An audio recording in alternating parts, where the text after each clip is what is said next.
प्रिय शिक्षार्थियों, आप सभी का पंजाबी भाषा के इस पाठ्यक्रम में हार्दिक स्वागत है। अभी तक आप पंजाबी भाषा के बारे में बहुत कुछ जान चुके हैं। हमारा आज का विषय है पत्र लेखन। आज हम जिस युग में जी रहे हैं वह सूचना का युग है। सूचना के क्षेत्र में एक ऐसी क्रांति सी आ गई है जिसने हमारे जीवन को पूर्ण रूप से बदल कर रख दिया है। परंपरागत चिट्ठी पत्र की जगह मोबाइल फ़ोन, इंटरनेट, ईमेल इत्यादि ने ले ली है। अब आप किसी को खत नहीं लिखते और ना ही किसी के पत्र का इंतज़ार करते हैं। लेकिन फिर भी बहुत सारे क्षेत्र ऐसे हैं जहां पत्र और चिट्ठी लिखने का महत्व आज भी कम नहीं हुआ है। छात्र आज भी अपने विद्यालय या महाविद्यालय या फिर विश्वविद्यालय में पढ़ने के दौरान अपने प्राचार्य को या अपने विभागाध्यक्ष को किसी न किसी काम के लिए, जैसे छुट्टी लेने के लिए, फीस माफ़ी के लिए, सर्टिफिकेट लेने के लिए, पुस्तकालय में पहचान पत्र बनाने के लिए पत्र लिखते हैं। वहीं दूसरी ओर किसी भी व्यक्ति को समाज में रहते हुए आम जनजीवन में नगर निगम, टेलीफोन, बिजली, पीने के पानी के विभाग, पुलिस इत्यादि जैसे बहुत सारे विभागों में अपनी शिकायत दर्ज कराने हेतु पत्र लिखने की आवश्यकता होती है। वहीं व्यापार इत्यादि में किसी प्रकार के पंजीकरण इत्यादि के लिए अलग अलग विभागों में पत्र लिखने की आवश्यकता अब भी बनी हुई है। यहाँ तक कि दूर दराज के क्षेत्रों में जहाँ जाकर काम करवाना संभव नहीं होता, वहाँ आप पत्र के द्वारा अपना कार्य करवाने का कार्य करते हैं। इसके अलावा ईमेल द्वारा भेजा गया संदेश भी पत्राचार का ही नया ढंग है। इस प्रकार पत्राचार की आवश्यकता आज के इस हाईटेक युग में जूं की तूं बनी हुई है। हाँ, व्यक्तिगत पत्रों का युग जैसे चला गया है। संदेश की टिक को नीला होते हुए देखने वाले इस युग में अब किसी के पास इतना समय नहीं है कि वे पहले चिट्ठी लिखे और फिर उसके उत्तर का इंतज़ार भी करें। इस प्रकार हम कह सकते हैं कि कुछ पत्रों को छोड़ दें तो अन्य पत्राचार के ढंग आज भी अपनी सार्थकता बरकरार रखे हुए हैं। आइए देखते हैं पंजाबी में किस प्रकार के पत्राचार के ढंग हैं जिनके द्वारा आप पत्राचार कर सकते हैं। पंजाबी में अगर हम देखें तो मुख्य रूप से दो प्रकार के पत्र हो सकते हैं। पहला है अनौपचारिक पत्र और दूसरा है औपचारिक पत्र। अनौपचारिक पत्रों में मुख्य रूप से व्यक्तिगत या निजी पत्र को शामिल किया जाता है। व्यक्तिगत या निजी पत्र उन पत्रों को कहा जाता है जो निजी मामलों से जुड़े परिवार के सदस्यों, मित्रों या प्रियजनों को लिखे जाते हैं। ये पत्र व्यक्तिगत संबंधों पर आधारित होते हैं और हृदय की भावनाओं को सहज ढंग से व्यक्त करते हैं। अनौपचारिक पत्र प्राय मित्रों, रिश्तेदारों या जान पहचान वालों को लिखे जाते हैं। इसमें खुशी, दुख, संवेदना, विदाई या किसी समागम के आमंत्रण को प्राथमिकता दी जाती है। ऐसे पत्रों में औपचारिक शब्दावली के प्रयोग से परहेज किया जाता है। इस श्रेणी में पारिवारिक या निजी संवाद से जुड़े हुए पत्र आते हैं। पत्र लेखन समाज की एक सृजनात्मक उपलब्धि मानी जा सकती है। मनुष्य एक सामाजिक प्राणी होने के नाते दूसरों से जुड़ाव बनाए रखने के लिए पत्रों का सहारा लेता है। जब लोग साथ रहते हैं तो पत्रों की आवश्यकता कम होती है, लेकिन दूरी हो जाने पर यही संवाद का माध्यम बन जाते हैं। ये पत्र जीवन के अलग अलग पक्षों को बयान करने वाले होते हैं। हालांकि साहित्य के क्षेत्र में इन पत्रों की महत्ता को आज भी देखा जा सकता है। जैसे मिर्ज़ा गालिब द्वारा अपने मित्रों को लिखे खतों की आज भी उतनी ही सार्थकता है जितनी तब थी। न केवल साहित्य के क्षेत्र में बल्कि राजनीति के क्षेत्र में बहुत सारे लोगों ने अपने मित्रों को खत लिखे हैं जो आज भी पढ़ने के लिए पुस्तकों में मिल जाते हैं। लेकिन आज के मोबाइल युग में सबसे ज़्यादा प्रभावित यही पत्र हुआ है। आज इसका प्रचलन कम हो गया है। सरकारी पत्रों के विपरीत सामाजिक पत्रों में भावनाओं की सहज अभिव्यक्ति के कारण कलात्मकता अधिक होती है। इन पत्रों को पढ़कर किसी व्यक्ति के स्वभाव, मनोदशा या विचारों का सहज अनुमान लगाया जा सकता है। यही कारण है कि इनमें लेखक की मनोस्थिति स्पष्ट झलकती है। वहीं दूसरी ओर औपचारिक पत्र वो पत्र होते हैं जो किसी आधिकारिक, प्रशासनिक या व्यावसायिक उद्देश्य से लिखे जाते हैं। इनमें भावनाओं के बजाय तथ्यों, अनुरोधों, शिकायतों या सूचनाओं को स्पष्ट और संक्षिप्त ढंग से प्रस्तुत किया जाता है। ये पत्र सरकारी कार्यालयों, शैक्षणिक संस्थानों, कंपनियों या अज्ञात व्यक्तियों को संबोधित होते हैं। इसमें मुख्य रूप से नीचे दिए गए पत्र शामिल किए जा सकते हैं। पहला है प्रार्थना पत्र अथवा आवेदन पत्र। दूसरे नंबर पर व्यापारिक पत्र, से आगे कार्यालयी पत्र और चौथा है संपादकीय पत्र। प्रार्थना अथवा आवेदन पत्र, इस प्रकार के पत्र किसी संस्था, कार्यालय, दफ्तर इत्यादि के अधिकारियों को लिखे जाते हैं। इसमें किसी रिक्ति के लिए अपने आवेदन करने के लिए किसी सरकारी सेवा प्रदाता को सेवा में आ रही मुश्किल या समस्या के निवारण के लिए लिखा जाता है। व्यापारिक पत्र, इस प्रकार के पत्र व्यापारिक संस्थाओं या व्यापार से जुड़े हुए व्यक्तियों और संस्थाओं को व्यापार के संबंध में लिखे जाते हैं। इन पत्रों का विषय मुख्य रूप से व्यापार ही होता है।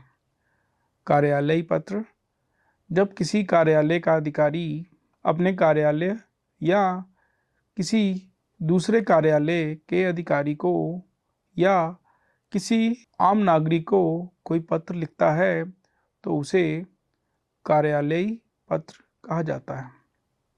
आखिर में है संपादकीय पत्र।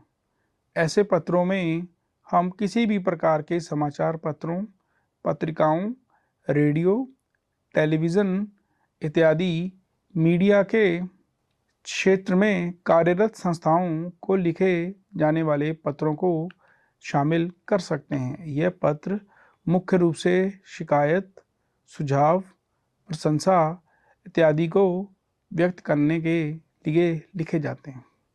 चलिए आगे हम पत्र लिखने के ढंग के बारे में जानते हैं। पत्र लिखने के बारे में जानने से पहले हमारे लिए कुछ और बातें जान लेना बहुत आवश्यक है। इन्हें पत्र की मुख्य विशेषताएं भी कह सकते हैं। सबसे पहले हमें जिस बात का ध्यान रखना चाहिए वह है भाषा।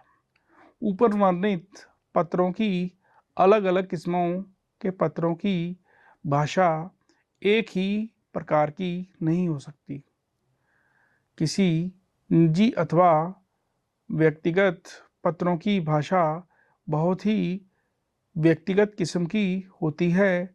इसमें प्यार, दुख, सुख, अलग अलग संवेदनाओं इत्यादि को व्यक्त करने वाली भाषा का प्रयोग किया जाता है। इस प्रकार के पत्र पूर्ण रूप से अनौपचारिक होते हैं, इसलिए इनकी भाषा भी अनौपचारिक किस्म की होनी चाहिए। वहीं दूसरी ओर प्रार्थना अथवा आवेदन पत्र इत्यादि में विनती की भावना को प्रकट करने वाली भाषा का प्रयोग किया जाता है। व्यापारिक पत्रों व कार्यालयों से संबंधित पत्रों की भाषा में तकनीकी शब्दावली का प्रयोग किसी हद तक किया जा सकता है। इस प्रकार हम कह सकते हैं कि पत्र लिखने के लिए सर्वप्रथम हमें भाषा के बिंदु को ध्यान में रखना अति आवश्यक है। भाषा के बाद जो सबसे अहम बिंदु ध्यान देने योग्य है वह है पत्र की स्पष्टता।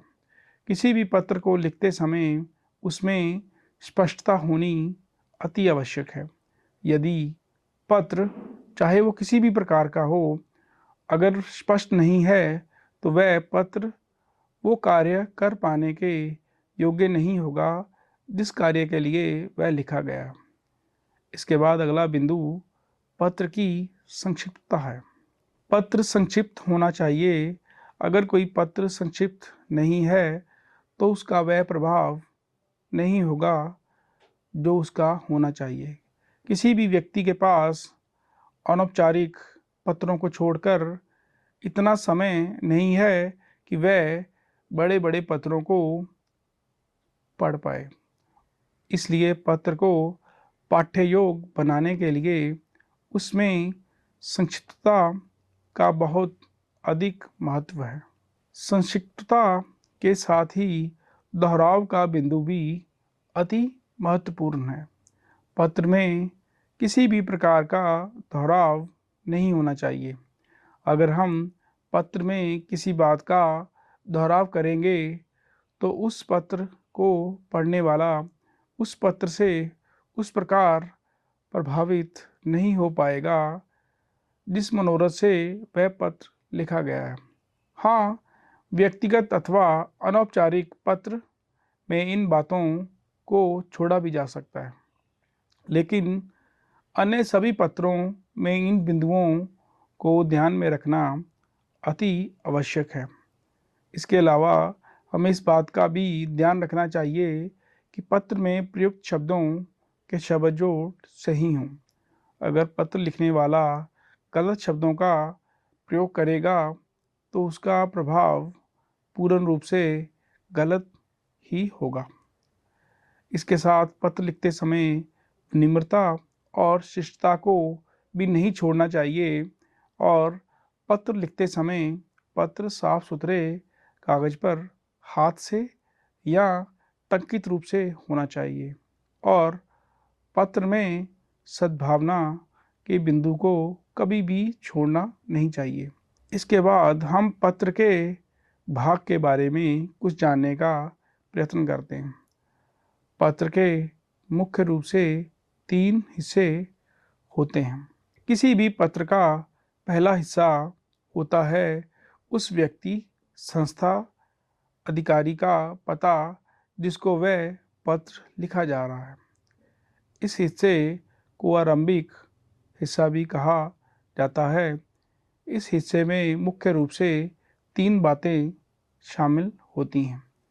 पहला, इस हिस्से में पत्र के आरंभ में दाईं तरफ उस व्यक्ति का पता अंकित किया जा सकता है जिसको वह पत्र लिखा जा रहा है। इसको नीचे लिखे नमूनों से आसानी से समझा जा सकता है। ये नमूने अभी आप अपनी स्क्रीन में एक सारणी के रूप में देख सकते हैं। जैसे पहला है ये एक अनौपचारिक पत्र है जो संत सेवक सिंह, पिंड डाकखाना अजरौर, तहसील राजपुरा, जिला पटियाला के नाम से लिखा गया है। दूसरा, मकान number 382, urban state, phase 2, Jalandhar के पते से लिखा गया है। तीसरा जो पता है वो एक स्कूल का है, जिसमें स्कूल के प्राचार्य को पत्र लिखा गया है, जैसे प्रिंसिपल, सरकारी हाई स्कूल, पिंड कौली, तहसील राजपुरा, जिला पटियाला।